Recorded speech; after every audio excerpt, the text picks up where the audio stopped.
അധ്യാപകരെ, എന്റെ പ്രിയ കൂട്ടുകാരെ, ഏവർക്കും ക്രിസ്തുയേശുവിൻ നാമത്തിൽ സ്നേഹവന്ദനം.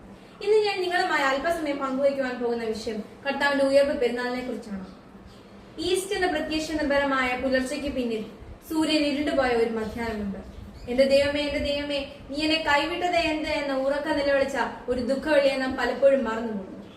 ഈസ്റ്റർ നാം ഓരോരുത്തരെയും ഓർമ്മിപ്പിക്കുന്ന ഒരു സത്യമുണ്ട്. രാത്രിയില്ലാതെ പ്രഭാതമില്ല. ദുഃഖവെള്ളിയെ തുടർന്നാണ് ഈസ്റ്റർ. കുരിശില്ലാത്ത കിരീടമില്ല. ഈ നമ്മുടെ ജീവിത ബന്ധത്തിലും ഹൃദയപൂർവ്വം ധ്യാനിക്കുന്നത് നമുക്ക് ഏറെ സമാധാനം നൽകുന്നു. ദൈവമായ യഹോവയെ യേശു ക്രിസ്തു നാം ഓരോരുത്തർക്കും പരിചയപ്പെടുത്തി തന്നത് നാം ഏവരെയും സ്നേഹിക്കുന്ന സ്വർഗീയ പിതാവ് എന്നാണ്. ഈ നാം ഹൃദയപൂർവ്വം ധ്യാനിക്കേണ്ടത് അനിവാര്യമാണ്.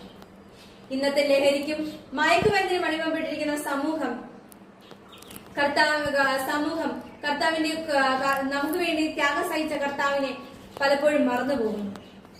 നമുക്ക് വേണ്ടി കഷ്ടമനുഭവിച്ച കർത്താവിന് വേണ്ടി നാം ഏവർക്കും എന്ത് ചെയ്യുവാൻ സാധിക്കുമെന്ന് നാം ഓരോരുത്തരും ചിന്തിക്കേണ്ടത് അനിവാര്യമാണ്.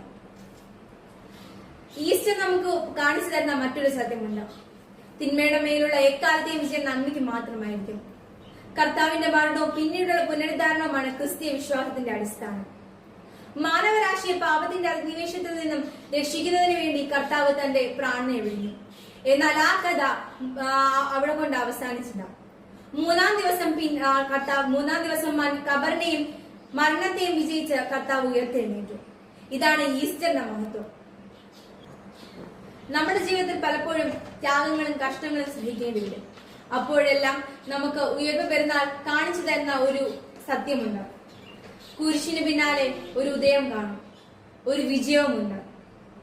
കർത്താവ് ഉയർത്തെഴുന്നേറ്റിരിക്കുന്നു, ശരിക്കും ഉയർത്തെഴുന്നേറ്റിരിക്കുന്നു എന്ന് പറഞ്ഞുകൊണ്ട് എന്റെ വാക്കുകൾ ഉപസംഹരിക്കുന്നു. നന്ദി, നമസ്കാരം.